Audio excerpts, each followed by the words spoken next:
I made it through 2 brain surgeries in 2007. I had a brain hemorrhage and then an aneurysm. So my first one, I lost about 42 days of my memory. I don't remember anything. So I had 10% chance. I had 10% chance. Out of that 10% chance, we don't know whether she's going to make it and whether she's going to come back alive. My second time at the hospital, I was wide awake, obviously. I knew exactly what was going on. I saw machines being switched off. I've seen young adults don't make it through, like surgery. I've seen people having stroke during surgery and don't make it through.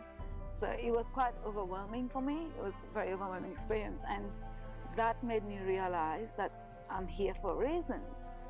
I'm here for a purpose. Like, you have 2 chances in life. It must mean something. If I get out of the hospital fine, I'm gonna live my life differently. And my time there also made me go back to my time from when I was in Mauritius. I used to come back home after school. I used to see broken plates at home. My parents used to argue all the time. And they were good people, like, don't get me wrong, except, the argument was about not having money at home, not having food. It was hard for me to understand my family's disruption, like what was causing all that. Like, as a 7 years old, naive little girl, I couldn't quite understand that. So my grandma was looking after us.